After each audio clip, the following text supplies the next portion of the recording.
Bom dia a todos os nossos amigos ouvintes do vlog do Conde Lopé de la Villanueva. Eu sempre começo pedindo doação dos meus inscritos e continuem me ajudando nesta empreitada, justamente porque vocês dão um incentivo econômico para que haja a profissionalização desse vlog. E nós estamos chegando a mais ou menos 4.000 inscritos. E desde já também meus agradecimentos àquelas pessoas que se inscreveram para que esse vlog cresça mais e que eu possa aos poucos divulgar mais e mais fontes interessantes, digamos que nessa nova meta do meu vlog, que é evitar ao máximo a política, essas coisas, e direcionar minhas energias a outras situações que no meu entender são mais interessantes, como religião, como história e etc. Mas enfim. Muitas pessoas me pediram para que eu fizesse uma resposta a um vlog chamado Epifania Experiência, cujo vídeo é Todo Mundo é Ateu. Veja uma coisa interessante. Eu comecei a gravar vlogs justamente quando surgiu o chamado movimento neo-ateísta. E esse movimento tinha, digamos assim, um grupo chamado os Lanternas Verdes. E eu, junto com outras pessoas cristãs, católicas e até mesmo protestantes, nós demos a contra-investida contra esse movimento e eles acabaram caindo não somente no esquecimento, como até mesmo uma certa desmoralização. Porque existe uma tendência do chamado movimento neo-ateu, e em particular o neo-ateísmo de internet, de eles pressuporem que nós, cristãos, somos uma raça de ignorantes, de pessoas estúpidas. Então, muitas vezes, esse pessoal subestima a nossa inteligência. E não somente a nossa inteligência, mas até mesmo a inteligência dos próprios ateus, porque os argumentos, muitas vezes, contra os cristãos, não são necessariamente argumentos filosóficos, no amplo sentido da palavra, mas sim argumentos que você trocaria, sei lá, com a empregada doméstica evangélica, com, sei lá, com a dona Cotinha, catequista da paróquia, que a gente sabe que, lamentavelmente, essas pessoas não têm um conhecimento teológico mais profundo, nem mesmo um conhecimento histórico da história da igreja e do cristianismo. Então essas pessoas são vítimas fáceis desses parlapatãs, desses falantes aí, que se acham os gênios da lâmpada porque repetem meia dúzia de slogans ateístas. Mas, na prática, porém, essas pessoas ateístas, digo eu, mostram uma certa primariedade do ponto de vista filosófico e intelectual, e na prática eles acham que debatendo com a Cotinha, catequista da paróquia, ou a empregada doméstica evangélica, eles estão debatendo com São Tomás, com Santo Agostinho e etc. Mas enfim, vamos ver as bobagens que esse macaquinho aqui, ou seja, o personagem está sendo representado por um macaquinho, por um saguizinho, realmente combina perfeitamente com o espírito de macaquices do movimento neoateísta. Mas aqui vamos escutar e vamos fazer algumas objeções. Eu vou ver se eu faço apenas 10 minutos de objeções, pelo menos 10 minutos do vídeo, porque, claro, vai durar mais tempo, uma vez que fazer objeções dá mais trabalho do que falar besteira. Mas vejamos lá, vamos lá.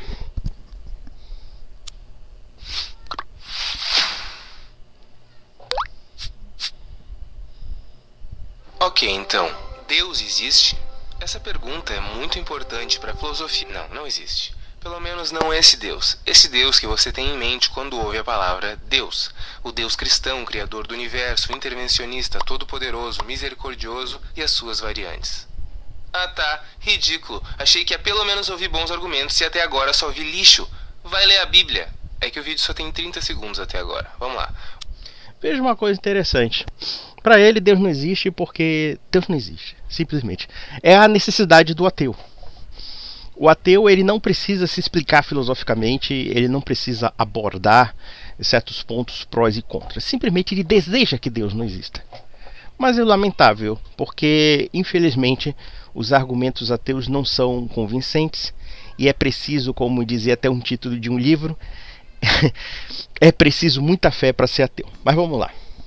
Uma das maiores conquistas do cristianismo foi essa: fazer as pessoas acreditarem que qualquer discussão sobre Deus gira em torno da Bíblia. Aqui há um erro da compreensão do próprio cristianismo.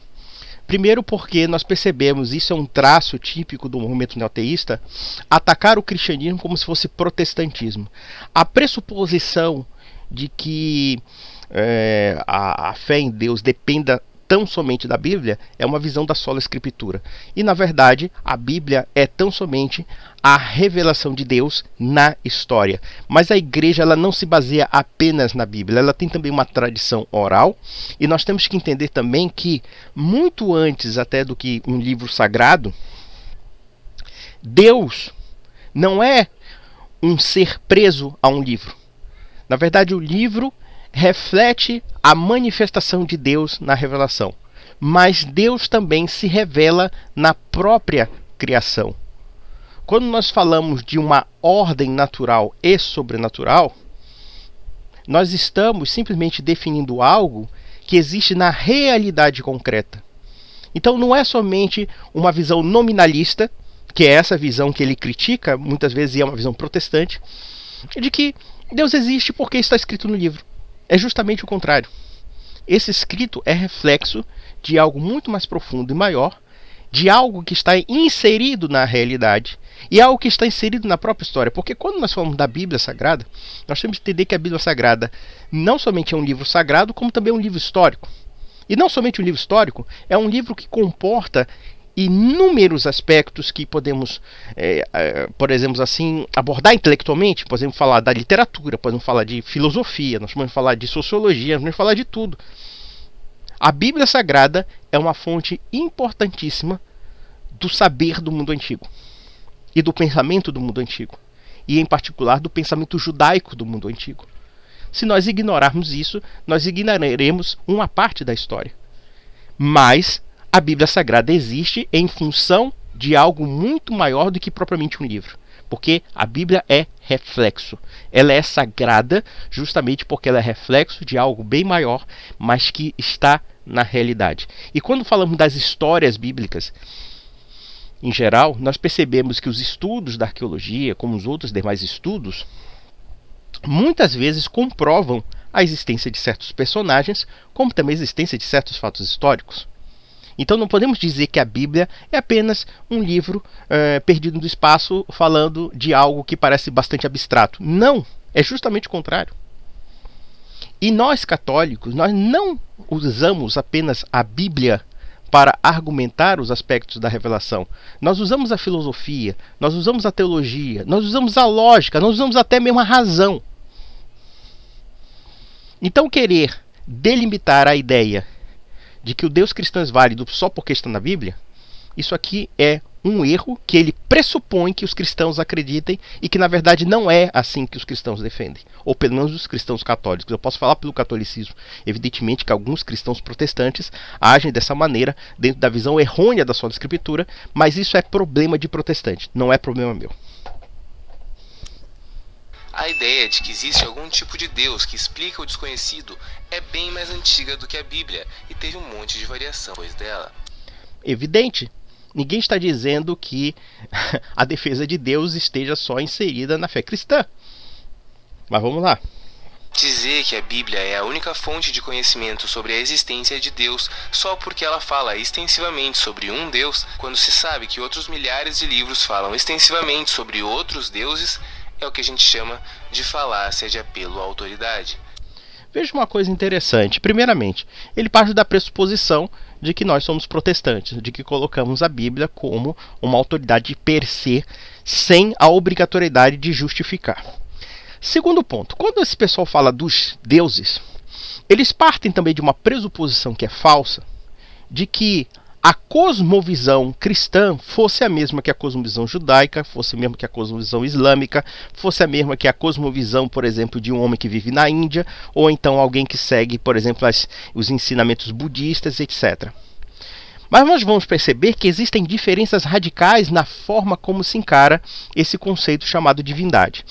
Na verdade, o que aconteceu muitas vezes é que o Ocidente, que criou, né, a ciência das religiões, que criou a explicação do fenômeno religioso, acabou carimbando como religião todo tipo de crença que saia de uma concepção naturalista.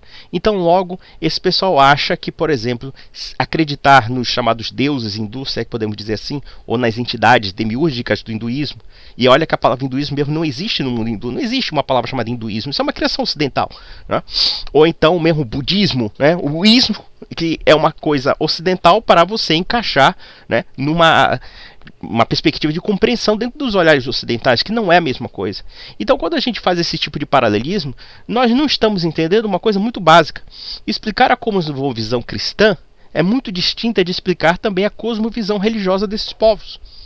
Então, eles não podem ser equiparados apenas como deuses, né, como se fosse uma sopa de letrinhas, como se não houvesse nuances que discriminam o aspecto conceitual de uns e outros, e que, na verdade, inclusive, podem validar uns e invalidar outros. Por exemplo, a cosmovisão cristã, em geral, ela tem elementos filosóficos de prova que excluem as outras religiões, ou se é que podemos usar esse termo, né? Como falei, o conceito de religião, de religio, é um conceito ocidental, é um conceito que nem sempre é compreendido por outras culturas que nós chamamos de religiosas, né, por assim dizer. Nós chamamos isso a título de empréstimo, mas elas não são necessariamente religiosas no sentido como o Ocidente entende. Mas é normal que, de repente, nós coloquemos numa sopa de letrinhas achando que tudo é questão de crença. E não é bem assim. Porque da cosmovisão cristã depende muitos valores que são consagrados no Ocidente, e mesmo no Ocidente secular, que não existem em outras culturas. A começar pelo próprio secularismo. A concepção entre a divisão de secular e religioso, propriamente dito, ou secular, né, e, no caso, o temporal e o espiritual, podemos assim expressar da filosofia medieval, isso aí é uma introdução que o cristianismo fez, porque todas as sociedades anteriores ao cristianismo não concebiam a divisão entre o secular e o espiritual. Nunca conceberam. Foi a fé cristã que concebeu. Se nós falamos hoje em dia de Estado laico, ou discussão sobre o que é uma esfera laica e uma esfera propriamente eclesiástica, uma esfera de igreja, isso é uma discussão que está na teologia cristã, e estão somente na teologia cristã. O Islã não concebe assim, a tradição judaica não concebe dessa maneira, né? Nenhuma tradição dita, entre aspas, religiosas concebe dessa maneira. Então, não podemos fazer esse tipo de equiparação. Essa equiparação, ela é um sofisma. E por outro lado, sobre a questão da Bíblia, sobre a questão da falácia de apelo à autoridade. Veja, falar a Bíblia per si, né, falar da Bíblia como autoridade per si, com certeza seria uma falácia de apelo de autoridade se não houvesse uma conjectura histórica que justificasse a própria Bíblia. Mas é aí que está, existe uma conjectura histórica.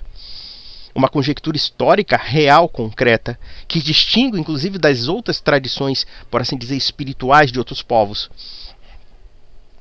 E que, de certa forma, há explicações muito mais racionais, por exemplo, do que essas concepções que nós temos, por exemplo, no mundo asiático, que são concepções gnósticas, são concepções esotéricas, são concepções até mesmo incompreensíveis do ponto de vista racional.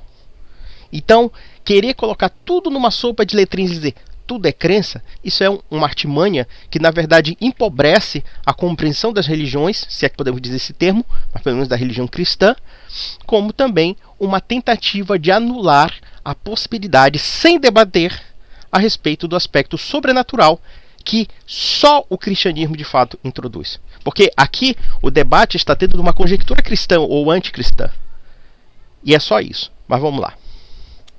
Que é quando alguém tenta validar um argumento baseado na suposta credibilidade da fonte. Agora, mesmo se fosse para falar especificamente sobre o Deus da Bíblia, o Deus cristão, você precisaria ler a Bíblia? Não, também não. Do mesmo jeito que você não precisa ler os quadrinhos do Super-Homem para negar a existência do Super-Homem, você não precisa ler a Bíblia para negar a existência do Deus cristão. Clássico, né? Que é provar que Deus não existe sem conhecer nada da Sagrada Escritura. A própria Bíblia diz que é a única verdade e a palavra é eterna. Esse é o ponto. Não importa o que a Bíblia diz. Essa é a falácia da petição de princípio ou raciocínio circular. A Bíblia é verdade porque diz na Bíblia que a Bíblia é verdade. A conclusão já está inclusa na premissa. Você dá uma volta e chega numa coisa que você já tinha concluído sem base nenhuma no começo. Então, o argumento é inútil. Isso é tão absurdo quanto dizer que o super-homem existe porque diz nos quadrinhos do super-homem que o super-homem existe. Veja uma coisa aqui. Nós temos aqui dois argumentos, duas linhas de argumento. Ele faz uma equiparação caricatural entre a Sagrada Escritura e, sei lá, uma revista em quadrinhos, sei lá, do super-homem, que seja. Quem fala isso, com devido acatamento, é um ignorante.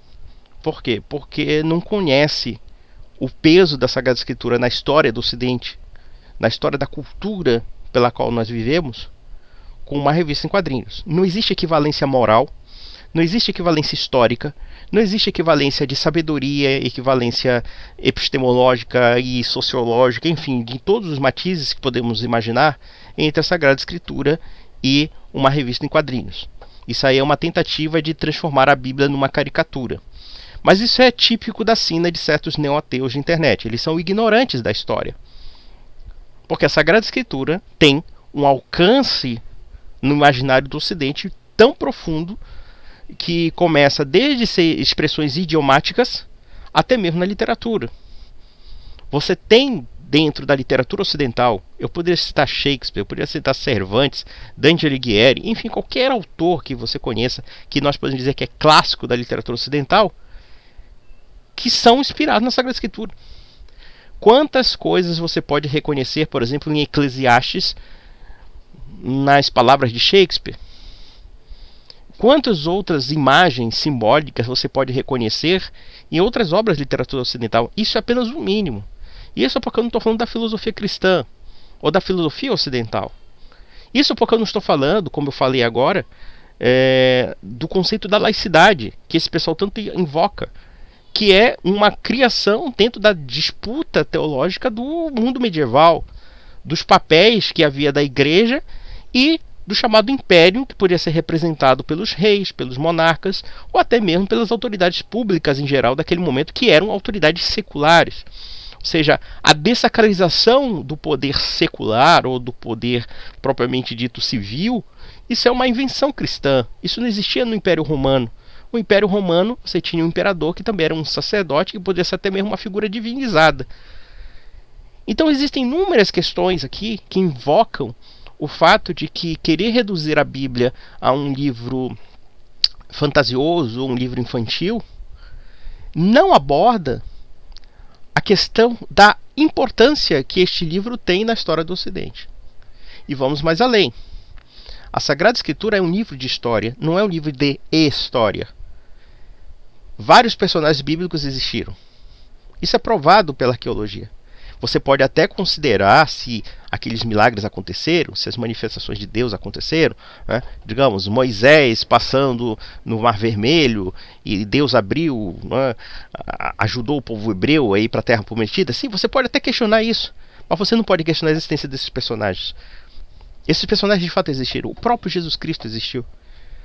Eu já vi muito ateu todinho contrariando os fatos históricos, mesmo o Jesus, chamado Jesus histórico, querendo negar que Jesus Cristo existe, que diz que é um mito, que é uma invenção romana. Tem gente que já chega a esse nível de imbecilidade. Olha, se é para criticar o cristianismo, critique com base, não com caricaturas, não com chavões. Porque alguém que compara a fé cristã a um livrinho, sei lá, de comics, sei lá, da Marvel, é um idiota. É um idiota tremendo. Não tem ideia do que está falando. E aqui sobre a questão da petição de princípio. De fato, se eu alegasse a autoridade da Sagrada Escritura pela Escritura, evidentemente que seria uma petição de princípio.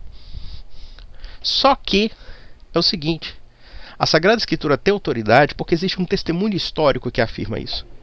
Existe um testemunho de uma tradição, como também existem evidências externas à Sagrada Escritura que comprovam a veracidade de certas cenas históricas da Bíblia. É essa que é a grande questão. Então não se pode reduzir um livro complexo da Bíblia a um livrinho da Marvel, a um livrinho do Pato Donald, a do Tio Patinhas. Quem fala isso já não tem mais respeitabilidade e seriedade intelectual para debater um assunto que é complexo. Vamos lá. É muito desrespeito comparar o nosso Deus com um quadrinho. Os cristãos, como sempre, são perseguidos e alvos da intolerância religiosa. Não. Os cristãos foram perseguidos bem no comecinho do cristianismo. Isso é verdade. Mas logo eles viraram os perseguidores e passaram séculos, toda a Idade Média com o poder nas mãos e perseguindo todo mundo que discordasse deles. Aqui também existe uma falácia, né, sobre a questão da perseguição religiosa. Não, a Igreja Católica não foi perseguida apenas nos primórdios do cristianismo. Ela foi perseguida em vários aspectos da história. Eu poderia citar vários aqui, tá? Com relação a perseguir quem pensa diferente, primeiramente, quando nós observamos a Idade Média e nós observamos a questão da heresia, ou então dos desvios doutrinários que de fato poderiam causar uma cisão social, a Inquisição e outras instituições de fato só julgavam os católicos. A Inquisição não julgava os judeus, por exemplo, nem os muçulmanos, porque os judeus e os muçulmanos viviam sob uma outra legislação. É até possível que, em situações de conflito entre judeus e cristãos, de fato, em algumas regiões da Europa, os judeus foram expulsos, não é? Por uma questão de diferenças doutrinárias e religiosas. Mas isso não significa necessariamente que na Idade Média era um mundo de perseguição. Primeiro porque a sociedade estava consolidada em suas bases sobre a doutrina cristã, sobre a visão da fé cristã. A cosmovisão cristã dominava todas as instituições da Idade Média. E quando nós falamos dessa questão de contestação, porque aquele que contestava a ordem cristã era perseguido, etc. Vocês acham que o secularismo não tem também esses mecanismos de repressão? Tem. O mesmo secularismo ateu também tem mecanismo de repressão. Como, aliás, esses ateus militantes, eles também querem criar esses mecanismos. A gente tem que entender uma coisa. A sociedade medieval, como inúmeras outras sociedades que têm, digamos, a religião, ou seja, as práticas rituais de culto, de adoração a Deus, ou adoração a algum tipo de entidade, todas elas têm normas de proteção daqueles ritos. Porque aqueles ritos são elementos que comungam aquelas pessoas e que servem de princípios inspiradores para a ordem social. Então, da feita que aqueles valores estão remetendo ao sagrado, então essas sociedades protegem esse sagrado. E era o que acontecia na Idade Média. O que acontecia na Idade Média é que o poder secular, com aval da igreja, protegia a fé. A fé era objeto de reverência pública.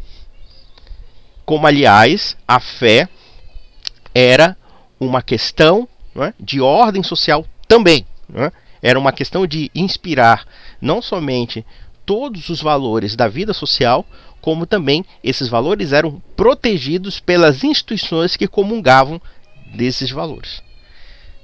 Como, aliás, no Estado secular é a mesma coisa. Você tem, por exemplo, certos aspectos institucionais que são até sacralizados. A Constituição. A Constituição defende o Estado laico. O Estado laico se tornou um dogma. Tente questionar o Estado laico para você ver o que acontece. O ateu vai virar um religioso do Estado laico. Ele vai dizer o seguinte: não, você tem que prestar culto ao Estado laico. Você tem que transformar a religião num assunto privado, no assunto particular, subjetivo. A única ordem objetiva é a ordem do Estado secular, que significa o quê na prática? Significa que o Estado não reconhece outra esfera do sobrenatural, e simplesmente a esfera do natural e a esfera do estritamente social. Ou seja, nada pode inspirar além do poder do próprio Estado. Essa que é a grande questão do chamado secularismo. E o secularismo também tem ritos. Também tem formas de cultos cívicos, que não deixariam nada a dever a, sei lá, o Império Romano. Vide, por exemplo, os cultos cívicos nacionalistas, os cultos cívicos do próprio Estado, as liturgias do cargo que ordenam presidentes, ordenam ministros, ordenam deputados, senadores. Nós temos também uma entidade que se tornou soberana, às vezes até acima de Deus, e se tornou sacralizada, chama-se soberania popular. A soberania popular tudo pode. Isso não é uma forma de idolatria também? Isso não são dogmas que, se você questionar, as pessoas já vão te olhar com uma cara feia? E isso sem prejuízo do fato de que, quando o secularismo começa a se tornar uma ordem social contra a religião, a primeira coisa que eles fizeram foi combater o quê? A estrutura da fé. subverter a estrutura da fé, para colocar novos dogmas, novos paradigmas e, enfim, novas formas de culto. Mas vamos lá. A tolerância religiosa surgiu principalmente para proteger as pessoas do cristianismo. Vejam que a tolerância religiosa é um conceito muito equívoco. Porque tolerância religiosa existe no cristianismo. Da mesma forma que você tem situações de conflitos entre judeus e cristãos, mas você também tem situações de tolerância entre os judeus e cristãos. E isso mesmo na Idade Média. Você tem regiões da Idade Média onde príncipes cristãos toleravam as comunidades judaicas e permitiam, inclusive, que as comunidades judaicas vivessem as suas próprias leis, os seus próprios ritos, etc. Como houve outras regiões em que os judeus eram muito mal vistos, havia conflitos insanáveis entre eles, e simplesmente como os judeus eram minoria, eles simplesmente foram mandados embora. Como também houve casos de situações em que os judeus foram perseguidos e que a igreja tomou partido dos judeus. Então, a questão de tolerância e intolerância aqui é um conceito muitas vezes equívoco. E nós temos que entender que tolerância e intolerância não são princípios em si mesmos, salvo, evidentemente, na nossa sociedade liberal. Né? Por quê? Porque a sociedade liberal transforma a tolerância num princípio, o que é um grande erro. Porque, no fundo, as sociedades liberais também têm níveis de intolerância. Será que a democracia liberal toleraria a ditadura? Digamos, um grupo de pessoas que pregam a ditadura. Pode até tolerar, digamos assim, que é típico da contradição do sistema liberal, com esse conceito de tolerância, de permitir, sei lá, um partido comunista ou um partido nazista. Se bem que o partido nazista não é tolerado mesmo, mas o partido comunista é. E isso depende de vários fatores. Então veja que tolerância e intolerância são aspectos extremamente relativos. O Jaime Balmes, o grande pensador padre espanhol do século XIX, ele falava isso que eu estou falando, que a tolerância não pode ser um princípio. Porque você não toleraria, por exemplo, mesmo como cristão, ou mesmo seguindo uma concepção de lei natural, os sacrifícios humanos. Alguém toleraria, por exemplo, a chamada religiosidade asteca, os deuses astecas, por exemplo, os cultos aos deuses astecas, em que faziam sacrifícios humanos, arrancavam o coração das pessoas? Ninguém toleraria isso. Não no mundo cristão. Até porque atentaria contra a vida, contra a dignidade humana e etc. E assim vai. Então, tolerância e intolerância são conceitos equívocos e que existem muito antes da visão da chamada tolerância ou liberdade religiosa, instituída a partir do século XVII e XVIII, e que isso foi causado mais pelas divisões religiosas dentro do cristianismo e também por conta da ascensão do Estado secular. Porque o Estado secular, quando ele ascende acima da igreja, ele se vende assim como a entidade que vai resolver os conflitos religiosos. Só que o que ele faz? Subjuga a igreja e impõe uma nova concepção de ordem social e também uma nova concepção até mesmo de mentalidade, que é a ordem secular. Mas vamos lá. O cristianismo dessas pessoas, mas é claro que ela também protegia o cristianismo. Principalmente do próprio cristianismo. Várias guerras religiosas foram entre protestantes e católicos. E aí alguns pensadores, como Locke e Voltaire, foram se dando conta de que quando existe só uma religião, ela domina tudo na força. Isso não é bem verdade, mas tudo bem. Veja uma coisa, a questão da religiosidade se autodeclarar verdadeira, e isso eu poderia até citar um vídeo muito bom também que foi contra-argumentado ao Epifania Experiência, que é do Vitor Helios, acho que é o nome desse vlogueiro, em que ele mostra isso, que na verdade todas as sociedades elas têm ordem social e essa ordem social tem princípios, esses princípios têm uma cosmovisão. Então a cosmovisão cristã, desta forma, ela exalta certos pontos de verdade que devem ser cridos e que devem ser, inclusive, protegidos contra certas falsidades. Então, quando nós observamos a questão das heresias e das divisões internas dentro do cristianismo, e em particular quando o protestantismo vigora, o que nós vemos? Nós vemos conflitos, evidentemente, conflitos de ordem social e de ordem no âmbito da fé e de ordem no âmbito dos princípios. E aí, claro, esse pessoal fala assim, as guerras de religião, como se a religião fosse a única motivação para que o homem causasse guerras. Ora, analise os últimos 2, 3 séculos de história. Nós não matamos com religião, mas matamos pela nação, pela raça, nós matamos por ideologias, nós nos matamos por sistemas políticos. Em defesa da democracia, aí o cara pega em armas e fuzila os outros caras que são antidemocráticos, ou então os antidemocráticos, em defesa de Hitler, de Stalin, za Stalina, né? Então, e pegaram armas e mataram os democráticos. Enfim, fica nisso, né? O homem mata por alguma razão que não está ligada somente à política, mas também à própria ordem social. Como ela se configura e como esse homem acredita e adere a essas instituições, né? Então, querer rotular a igreja de violenta é ignorar que a violência religiosa é o grande mito da modernidade. É um dos grandes, por assim dizer. Por quê? Porque na prática os homens continuam matando por guerras. Nós estamos vendo a guerra da Ucrânia e da Rússia. É religião? Alguém está matando pelo cristianismo? Pelo islamismo?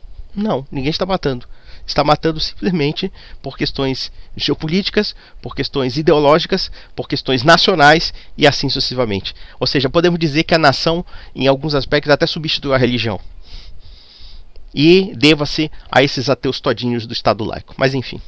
E quando existem duas, elas se matam na porrada. Então seria melhor que existissem várias crenças e muita tolerância entre elas. O que acontece é o seguinte: a chamada tolerância religiosa tem dois aspectos, e a liberdade religiosa. Primeiro, a perda de prestígio da própria fé cristã. A partir da reforma protestante, nós observamos que há uma quebra da unidade espiritual da Europa. E a unidade espiritual da Europa acaba sendo simplesmente fragmentada em vários estados nacionais que começam a reivindicar o poder sobre as igrejas nacionais. E, portanto, essas nações acabaram entrando em guerra por inúmeros conflitos, que não somente são de ordem teológica e religiosa, mas também de ordem política. Como a hegemonia política da Europa vai se consagrar a partir da quebra espiritual da Europa, da quebra da unidade cristã? E evidentemente que nós temos, como ele mesmo cita aqui, a Guerra dos 30 Anos, que não foi somente uma guerra religiosa, né? Porque você tem países católicos se aliando a países protestantes contra países católicos, e assim sucessivamente. Mas não é a união entre católicos contra protestantes e protestantes contra católicos? Não, é simples, é porque havia uma razão de Estado em torno disso. É porque o Estado moderno, como nós conhecemos, esse Estado começou a se desprender da igreja, e portanto os interesses políticos das razões de Estado, ou seja, as razões seculares de Estado, começaram a subverter as razões da própria igreja. Ou então a própria igreja se torna um instrumento do poder do Estado. A igreja perde lenta e gradualmente a sua independência. E cada vez mais o Estado ocupa esses espaços e a igreja perde espaço. Basicamente isso. Então, colocar tudo na conta da igreja, tudo na conta dos cristãos, como se fosse apenas briga religiosa, isso aí é um desconhecimento do ponto de vista da história, como também um desconhecimento da sociologia e etc. Locke não defendia os ateus também, mas isso é outra história. Hoje em dia, boa parte dos cristãos só abraçam o argumento da tolerância religiosa por falta de escolha, porque mais ou menos a partir do Renascimento, a ciência começou a ganhar muito espaço, e a igreja perdeu seu poder hegemônico. Veja uma coisa, ele repete um grande mito, a de que o Renascimento deu muita importância à ciência. Olha, eu queria saber o seguinte: qual é o cientista que você conhece do Renascimento que possa afirmar isso? A filosofia do Renascimento é uma filosofia completamente esotérica, neopagã, e que seria motivo de riso até para os ateus. Por quê? Porque ela não tem bases científicas, ela é baseada numa concepção eminentemente esotérica, numa concepção de superstições. Por exemplo, vamos pegar o caso de Giordano Bruno. Se alguém lesse Giordano Bruno, ia achar que seria o Walter Mercado da filosofia. Por quê? Porque existem alguns elementos neopagãos ali que não seriam aplicáveis nem mesmo ao pensamento científico. Então dizer que o Renascimento introduziu a visão científica, isso é uma grande falsidade. Muito pelo contrário, o desenvolvimento do pensamento científico é muito anterior ao Renascimento. Nós encontramos essas reminiscências na própria Idade Média. Foi a partir do monasticismo medieval, foi a partir inclusive da filosofia da escolástica, é que nós vemos realmente as primeiras manifestações do que nós podemos chamar de ciência moderna. O que nós podemos ver, basicamente, e isso eu posso falar no século XVII na Itália, mas também podemos falar em outros países, é o seguinte: é uma tentativa de querer desviar a religião da ciência, como se a ciência e a religião fossem elementos conflitantes. Isso é uma grande falácia, isso é uma coisa que foi aproveitada ad nauseam pelo iluminismo e que na verdade mostrou ser uma grande farsa filosófica. Eu poderia citar no caso Galileu Galilei, que, poxa, todo mundo diz, Galileu Galilei foi condenado pela Inquisição e etc. Mas Galileu Galilei, quando ele começou a ficar opinando de ciência e religião, primeiro, ele não entendia porra nenhuma de religião, como também não entendia porra nenhuma de ciência. Desculpa a expressão chula para as pessoas que me ouvem. Mas essa que é a verdade. Que na verdade ele queria criar uma concepção científica materialista, totalmente desprovida de ordem teológica. Só que existe um problema em torno disso. É que a ciência começa a perder sua razão finalística, seus aspectos finalísticos.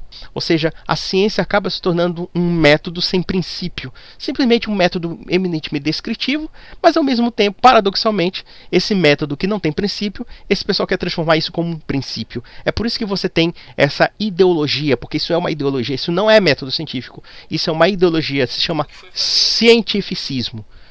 O cientificismo é a grande praga da ciência. Por quê? Porque a ciência se torna um elemento totalizante e, na verdade, empobrecedor. Por quê? Porque o método científico não explica tudo. Claro que isso aí seria um outro debate. Nós estamos já há 36 minutos, eu não vou me delongar sobre isso. E nós estamos aqui refutando 3 minutos somente de vídeo. Para você ver, eu preciso de 36 minutos para refutar 3 minutos. Mas vamos lá. Que ficasse cada vez mais difícil silenciar quem discordasse dela. Veja, é aquele velho mito, né, que a igreja tenta silenciar a todo custo, né, o que é contra os dogmas de fé e como se os dogmas de fé fossem inimigos da ciência. Isso aí é uma grande falácia. Isso é uma grande besteira, mas tudo bem, vamos lá. Mesmo assim, vira e mexe ela tenta de novo. É um processo bem lento.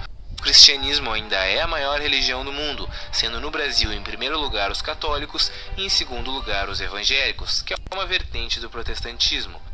Veja uma coisa, essa dita dicotomia entre ciência e religião é uma criação mítica do iluminismo.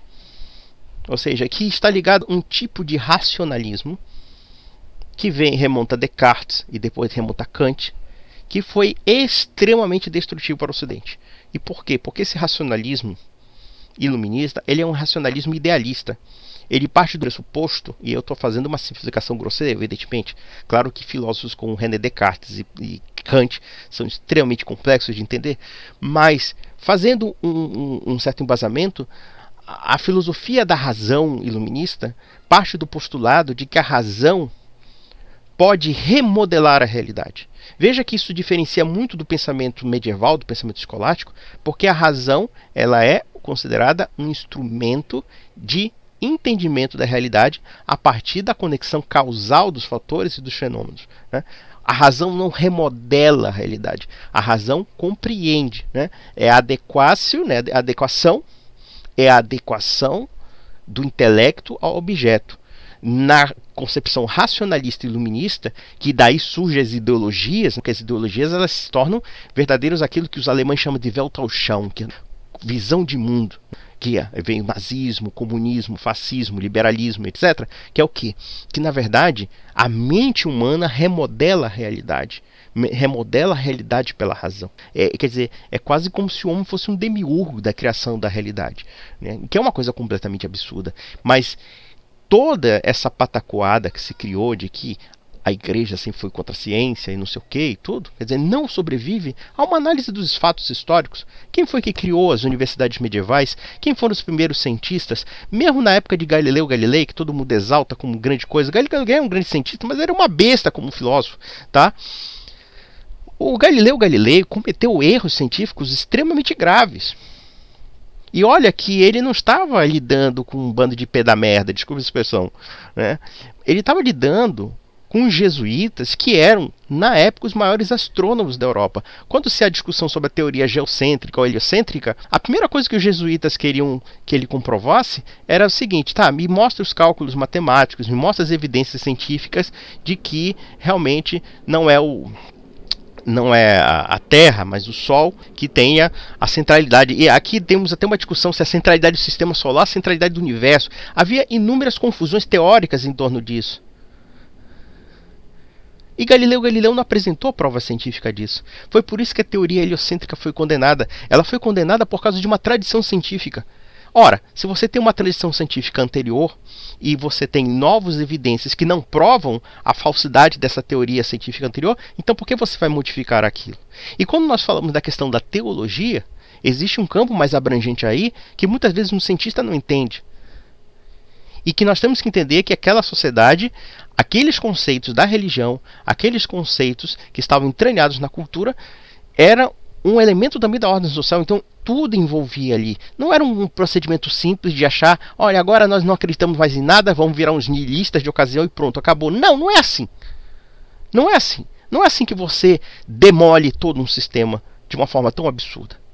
Mas enfim, vamos lá. E ainda é comum ouvir os católicos dizendo que os protestantes vão para o inferno e vice-versa.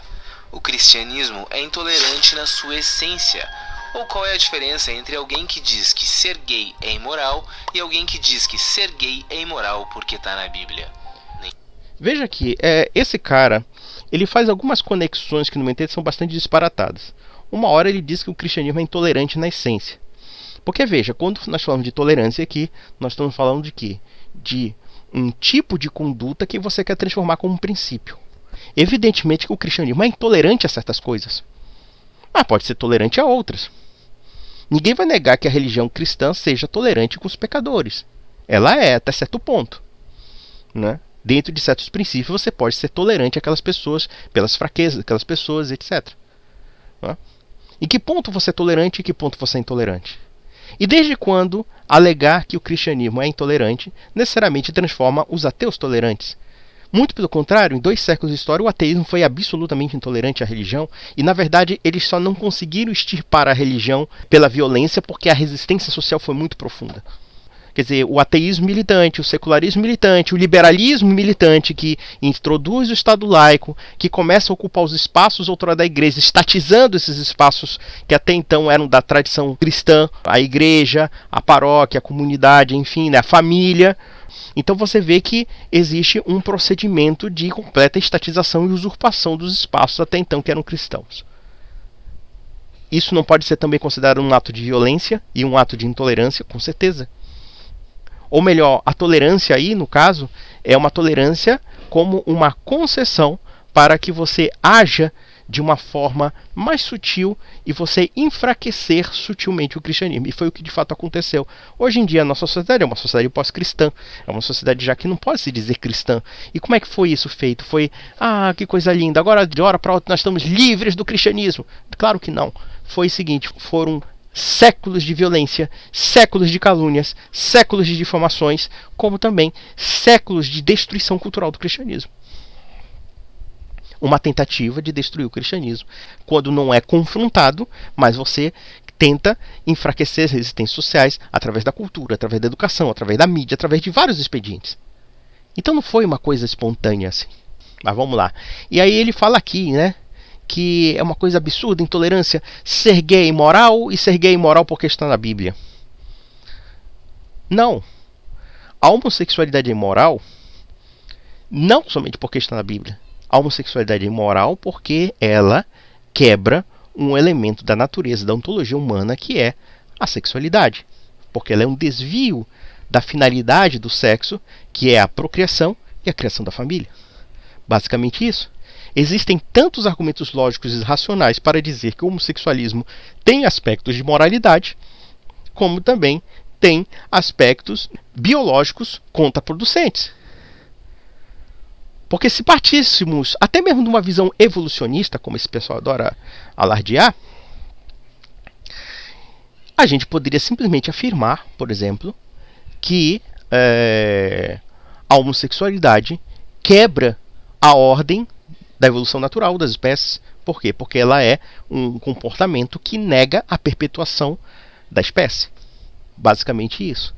Claro que nós cristãos não somos tão materialistas e tão instintivistas, digamos assim, achando que o homem é um mero animal, porque existe uma reserva moral. E a reserva moral faz juízo de valor sobre condutas humanas. Claro, uma conduta humana que que estabelece o casamento, né, ou que pelo menos se permite ao casamento, que é a relação entre uma mulher, e a partir dessa relação você tem uma abertura para a geração de filhos e para a perpetuação da espécie humana, se nós fizéssemos um juízo de valor moral, com certeza essa relação ela tem um caráter de importância essencial em detrimento de uma outra relação que simplesmente nega tudo isso. E ninguém precisa ser necessariamente religioso e ler a Bíblia para isso. A Bíblia apenas descreve e condena aquilo que é contrário à própria natureza do homem. A Bíblia não condena a homossexualidade por preconceito. A Bíblia condena a homossexualidade porque contraria a uma ordem superior da própria natureza humana e que foi estabelecida pelo próprio Deus, porque nós acreditamos que essa ordem que existe, tanto no âmbito natural, é regida também por um logos sobrenatural. E não poderia ser diferente, a não ser que você ache que a ordem é criada por casuísmos, mas enfim. É um argumento imbecil de uma longa lista de argumentos imbecis. O incrível é que as pessoas ainda fiquem mais abaladas quando escutam alguém dizendo que esse argumento é imbecil do que quando escutam um argumento imbecil em si. Vejam, se vocês consideram a homossexualidade imoral, logo você é imbecil, isso não chega nem a ser um argumento, é simplesmente uma ofensa. Nada mais do que isso. Por quê? Porque esse cara tem uma visão politicamente correta, né? Pró-LGBT, evidentemente. E claro, muitas vezes a pessoa é pró-LGBT porque é contra a igreja, né? Não é nem por questões racionais. Vamos lá. É fácil falar isso dos cristãos, né, esquerdista? A gente é da paz, quero ver falar isso dos muçulmanos e sofrer um atentado. Não tem problema, o Deus muçulmano também não existe. Ele nem é muito diferente do Deus cristão, na verdade. Os deuses hindus não existem, não literalmente. O Deus espírita, por favor. E se a sua religião não foi retratada, perdão, o Deus da sua religião também não existe. Veja, aqui não chega nem a ser uma resposta, é simplesmente aquela ânsia de negar por negar. Se um cidadão fala, olha, você não fala isso com o islâmico, porque senão o pessoal corta a sua cabeça. Ah, não, mas Deus não existe, então Deus do islâmico não existe. Bom, isso não é nem resposta. A questão é, com todos os aspectos de defesa de princípios que a religião cristã tem, isso não implica impedimento para o debate. Como, aliás, nós temos vários debates na Idade Média. Nós temos debates, inclusive, entre judeus e cristãos na Idade Média. O debate de Tortosa, na Espanha. O debate na França. Inclusive, foi esse debate na França que levou o Talmud à fogueira, mas isso é uma outra questão, não vou explicar aqui. Mas debate sempre houve. Dizer que assim, a ideia do ateu é tão imbecil de pressupor, por exemplo, que os cristãos não buscam respostas para suas próprias crenças, como se nós simplesmente lêssemos a Bíblia e aceitássemos tudo ali como fosse uma vaca de presépio, como se não houvesse debate, se não houvesse realmente questionamentos em torno disso. Isso é completamente absurdo. Evidentemente que o fato de ter questionamentos sobre certos assuntos não quer dizer que você negue aqueles assuntos, muito pelo contrário. Porque existem realmente premissas até mesmo para você crer em certas coisas. Porque também existem fundamentos para você crer em certas coisas. Da mesma forma que existem fundamentos, que podemos dizer dogmáticos para você ser ateu, existem fundamentos dogmáticos para você ser cristão. E assim sucessivamente. Então veja, Deus não existe, Deus não existe, Deus não existe. E daí? Foda-se. Desculpa a expressão chula. O grande problema não é que isso irrite profundamente os religiosos, mas que isso incomoda até mesmo os ateus. Outra grande conquista do cristianismo foi fazer os ateus acharem que é ridículo ser ateu, que tem que deixar os religiosos em paz enquanto eles falam que a Terra é plana, que tem velho rico se injetando sangue de criança, que a teoria da evolução é uma piada, que mudança climática não é um problema. Veja uma coisa aqui, ele faz mais uma vez uma estereotipação dos cristãos, sobre a questão de terra plana, sobre a questão de, aplicar sangue de criança em velho, ou coisa parecida. Eu não sei em que ponto isso tem a ver embasamento no cristianismo. Primeiro porque os cristãos medievais já sabiam que a Terra era redonda, ou pelo menos já sabiam que a Terra era uma esfera. Já começa por aí, não é? Então é preciso fazer uma caricatura do cristianismo. Mas é claro, o que nós percebemos aqui nesse rapaz é que ele faz uma caricatura do neopentecostalismo. O que isso significa na prática? Significa que ele pega o que é mais degenerado. Então vejam que, na verdade, ele pega aquele pastorzinho lá de esquina, cujo preparo teológico é ínfimo, e acha que está batendo com toda a essência do cristianismo. Ou seja, tem seitas protestantes, evidentemente, que falam besteira sobre terra plana, besteira sobre vacinas, besteira sobre chips que estão instalados em seres humanos, enfim. Mas isso não é o cristianismo real, não é o top de linha do cristianismo, isso é o cristianismo da escória. Como também nós temos o ateísmo da escória. E por que não? Alguém vai dizer que esse neo-ateísmo de videozinho bem produzido é, de fato, um debate intelectual sério de ateísmo? Não é o Barão de Roubar, não é Nietzsche, não é Schopenhauer, não é Feuerbach, não é Karl Marx, não é nada. Não tem esse nível. Mas vamos lá. Todo mundo sabe que criticar as religiões não significa que quando a sua avó fala Deus te abençoe, meu netinho, você tenha que responder cala a boca, velha, Deus não existe. Não, é óbvio que não. Abraça a velha. Criticar as religiões significa que quando você ouve alguém falando esse monte de absurdo, você pensa, caralho, velho, que burro, e não deixa isso se espalhar. Veja uma coisa interessante. Ele fala que os ateus, né, uma das vitórias do cristianismo é fazer com que os ateus tenham vergonha de criticar o cristianismo. Olha, para nós estamos já acostumados a críticas e mais críticas. Resta saber se você tem argumentos para essas críticas, porque, ou seja, eu tive uma luta inteira para refutar 5 minutos, explicando cada ponto aqui, e nós observamos, evidentemente, que esse sujeito ele tem uma estereotipação do que seja cristianismo. Ele tem um espantalho, e basicamente isso. Vamos lá. Exato. Eu concordo com tudo isso. E olha que eu acredito em Deus, hein? A ciência e a religião andam lado a lado. Não, cara. A imensa maioria das religiões corre na direção contrária à ciência. Praticamente nenhum cientista fala que ciência e religião andam lado a lado. Resta saber quais são as bases para ele falar disso. Primeiro, porque existe uma diferença entre ser cientista e historiador da ciência. Grande parte dos historiadores das ciências estão convencidos de que existem aspectos religiosos que influenciaram na conduta científica como também no próprio pensamento científico. Nós podemos casar tanto a filosofia como a religião nesse sentido. Evidentemente que pode haver, por exemplo, existe um debate a respeito da influência do cristianismo no desenvolvimento da ciência, ou até mesmo do Islã. Outros até dizem que o Islã foi refratário ao desenvolvimento da ciência. Porém, nós não podemos negar que a ciência, propriamente dita, é um tipo de estudo ou de método que foram desenvolvido a partir de cristãos e pelos cristãos. Ou então, claro, o Islã teve sua contribuição, evidentemente, embora exista um debate por que o Islã não desenvolveu mais, né? Existem também debates dizendo que existem alguns aspectos da cultura islâmica que acabaram restringindo esse desenvolvimento, quando na verdade na sociedade cristã já havia uma maior liberalidade. Bom, mas isso são debates aqui que eu não quero transpor. Mas é muito falso dizer que a religião e a ciência não andam juntas. É justamente o contrário. Eu citaria aqui inúmeros historiadores sobre esse debate. Inúmeros historiadores aqui. Mas não caberia também porque já fugiria do tema do assunto. Apenas aqui a título de refutação. Quem fala isso são os religiosos, e eles só falam isso por falta de escolha. É aquela história. O cristão é sempre visto como uma caricatura anticientífica, obscurantista e etc. E, evidentemente, que o ateu, defensor da ciência e da ciência idolatrada, etc., é transformado como uma figura esclarecida. Sempre essa dicotomia falsa. Como o espaço que a ciência conquistou é grande demais e fica cada vez mais claro o quão absurdas são as explicações religiosas sobre a realidade, acabou virando aquele velho, se não pode vencê-los, junte-se a eles. Isso aí mostra um completo desconhecimento da história da ciência, como também mostra um completo desconhecimento da história da filosofia, como também mostra até mesmo um desconhecimento do que seja método científico. O método científico tem questões que não vão explicar nunca. Nunca mesmo. Aliás, o fanatismo do método científico já levou a gente a dizer que é o seguinte: quando a ciência não explica, ela um dia vai explicar futuramente, né? Essa é a retórica. Mas eu poderia colocar uma seguinte questão, uma questão bem simples. Eu poderia colocar, na verdade, duas até para a gente acabar com esse mito.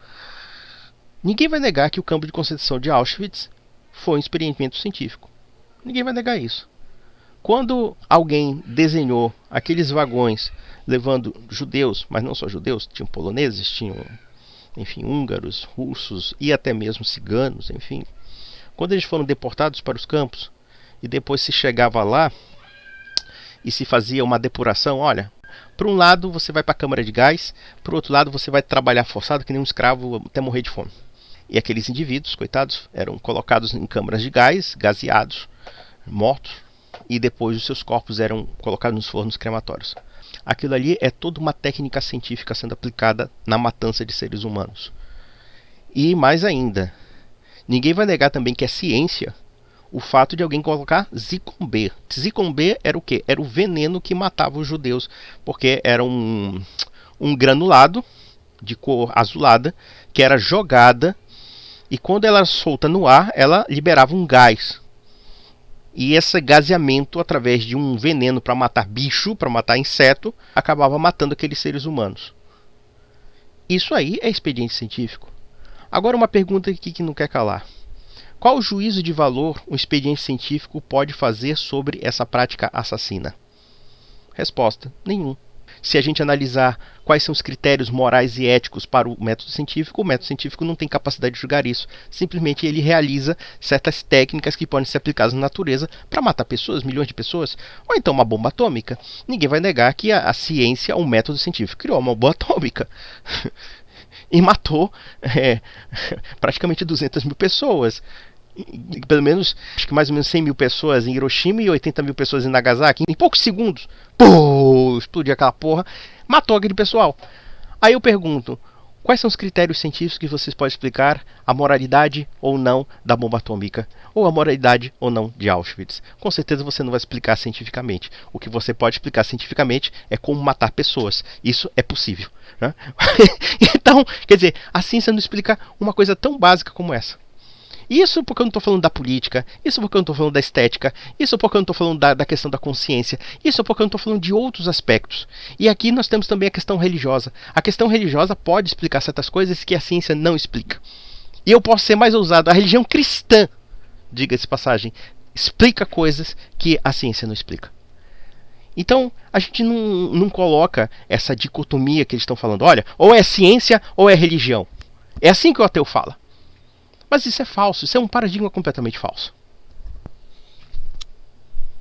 Enquanto a religião era soberana, a ciência era silenciada e condenada ao máximo possível. Outra falácia. Então, me explique os padres, os cientistas, os jesuítas científicos, por exemplo. Me explique as universidades. E não vem dizer que as universidades só ensinavam teologia. Se você falar isso, você é um idiota. Você não sabe nem o que está falando, mas vamos lá. A ciência tenta explicar as questões fundamentais da vida e do universo com estudo, cálculo, investigação e rigor científico. Não, meu amigo, o método científico explica somente os fenômenos naturais. Aquilo que foge de uma ordem natural, que seja no âmbito físico, químico, biológico, ou até, enfim. Fora disso, ela não explica porra nenhuma. Ela não explica nada. Aliás, existe até uma petição de princípio, porque o método científico não explica o método científico. É preciso de um princípio maior para explicar o método científico. Existem aspectos epistemológicos que a própria ciência em si mesma, pela questão própria estrutura do método científico, não explica. Mas aí também seria um outro debate. Mas enfim. A religião explica qualquer mistério com Deus ou qualquer outra derivação invisível. Aqui é outra falácia, outro sofisma, enfim, é uma simplificação. Sempre aquela história, né? Simplifica a religião, transforma a religião numa caricatura e ele é o científico lindão maravilhoso. Uma busca a verdade e a outra busca o conforto. Ai, meu Deus do céu. Você acha que é confortável ser cristão? Não é confortável ser cristão. Quem acha que é confortável não entende porra nenhuma de cristianismo. Vamos lá. Que a ciência acabou virando a sua religião, né? A ciência não explica tudo, cara. Tem muita coisa que foge à nossa compreensão. Exatamente. Tem muita coisa que foge à nossa compreensão. É por isso que a gente continua estudando. Se foge à nossa compreensão, a gente não inventa uma explicação fantasiosa. A gente estuda. Tudo que a ciência explica hoje em dia fugia à nossa compreensão antes de ser estudado, compreendido e explicado. Veja, aqui ele transforma a ciência num princípio totalizante. A ciência explica tudo. Ou quando não explica, ou seja, quando a ciência apresenta defeitos, né, do ponto de vista da metodologia de alcance, então não, é porque a gente está apenas numa visão primitiva de ciência, nós vamos desenvolvê-la mais e vamos explicar tudo. Isso aqui, na verdade, não chega a ser, nem ser um método científico. Isso chega a ser uma gnosis, no sentido que os gnósticos entenderiam, né? Ou seja, tem segredos revelados que nós devemos descobrir. Nós vamos descobrir, sei lá, a pedra filosofal. Mas nós sabemos que eu expliquei aqui um exemplo tão banal, como Auschwitz. Qual foi o julgamento moral de Auschwitz que foi amparado pela ciência para criar um experimento científico para matar milhões de pessoas? A ciência não explica, e não vai explicar, porque isso aí é um campo de juízo de valores. E detalhe, nós temos que lembrar ao nosso querido aqui que ciência não faz juízo de valor. Ciência simplesmente descreve. A ciência realmente não explica tudo. Ela só explica um monte de coisa. A religião não explica nada, pelo menos nada que tenha lógica. Veja, é a mesma coisa. É assim, o que mais me incomoda nesse cara, e se vocês observarem todo o vídeo, ele sempre tem um argumento de força retórica. E já coloca preconcebidamente o que é a religião. Religião não explica nada. Religião é coisa feinha. Religião é uma coisa atrasada. Deus não existe porque não existe e porque eu não quero que exista. Essa é a argumentação do cara. São 6 minutos, meu Deus, e já tem mais de 50 minutos de vídeo. Ai, que saco. Eu vou tentar assim, ser o mais simples possível. A ciência daqui, a ciência da Turquia e a ciência da Índia explicam as coisas da mesma maneira. A religião de cada um desses lugares explica as coisas de um jeito completamente diferente. Isso aqui não chega nem a ser argumento, porque, por exemplo, se a própria ciência também tem explicações que podem ser contrastantes, ainda que tendo juízos universais. Isso não quer dizer absolutamente nada. Por exemplo, a teoria da evolução, já que ele diz que a religião não explica nada, a teoria da evolução, como se diz, é uma teoria, é uma suposição, é uma especulação, né? Como também podem ter teorias contrárias a essa especulação, e todas essas teorias pressupõem ser universais. A mesma coisa pode se aplicar à religião. A religião também tem explicações universais, e essas explicações universais de uma religião podem ser excludentes de outra religião, que também se julga ter explicações universais. Então veja que essa ideia de unidade do pensamento científico que ele coloca é também falsa dentro da própria discussão científica. Mas enfim, vamos lá. Cada um mais absurdo do que o outro. Jovem, é que Deus a gente não explica, a gente sente. Você não teve uma experiência direta com o nosso Criador, eu tive. Eu inclusive ia acabar com a minha própria vida. Eu tinha tudo programado, mas na hora eu recebi uma mensagem de Deus. Aquilo pra mim foi uma prova clara de que eu não tô sozinho. A gente tem em média 800 mil pessoas se matando por ano. Você realmente acha que Deus pensou, deixa essas 800 mil se matarem, tá de boa. Mas você não. Por favor, você é muito importante. Toma aqui meu sinal. É que nem todo mundo presta atenção no sinal divino, moleque. Nem todo mundo entende o recado de Deus. Ah, tá, porque quando alguém tá prestes a se matar é o melhor momento pra enviar uma charada. É difícil escolher o que é mais absurdo. Acreditar que um ser onisciente, onipresente, onipotente e onibenevolente erra 800 mil vezes por ano, ou acreditar que um ser onisciente, onipresente, onipotente e onibenevolente escolhe deixar 800 mil pessoas se matarem por ano. Qual é o seu problema, hein, cara? Por que você não deixa as pessoas em paz? Cada um acredita no que quiser. Se Deus não existe, que nem você diz, por que você se preocupa tanto em provar que ele não existe? Se alguém te dissesse que acredita em lobisomem, você riria, porque é uma crença absurda. E é engraçado ver alguém que acredita numa crença absurda. Mas tudo bem, deixa ele. Agora, se ele continuasse dizendo que anda com um revólver cheio de bala de prata para se proteger dos lobisomens, e que tem que fazer o maior número de pessoas comprarem balas de prata, e que a gente tem que começar uma guerra contra os lobisomens, e que o mundo vai se dividir entre os lobisomistas e os antilobisomens, ficaria um pouco mais complicado de achar graça, porque a loucura já estaria em um nível perigoso. Veja aqui, nós temos aqui duas proposições em que ele, naturalmente, reduz a uma caricatura. Primeira questão de uma pessoa que sente Deus, de uma questão subjetiva, de uma experiência mística, pessoal, enfim. Embora essas experiências místicas existam, no entanto, os grandes santos místicos, eles tinham regras gerais daquilo que acreditavam. Como é que se comprovava os êxtases místicos de Santa Teresa d'Ávila, ou então outras experiências místicas? É quando, na verdade, essas experiências místicas levam a uma verdade concreta que está adequada àquilo que nós chamamos de ortodoxia. Então não era somente um capricho de um sentimento subjetivo. Essa questão da subjetividade religiosa é um fenômeno até moderno. É uma coisa completamente ligada à nossa realidade, que transforma realmente a religião numa opinião, numa ideologia, ou então realmente num capricho. E aqui ele faz uma caricatura achando que a explicação sobre a existência de Deus está ligada a um sentimentalismo. Então, assim, é muito enfadonho ouvir esse vídeo, porque quando ele quer criticar a Deus, ele sempre reduz o debate a uma caricatura, a um espantalho. Basicamente isso. E você vai perceber os mesmos tipos de raciocínios, ou seja, a ciência é divinizada, praticamente a ciência é exaltada.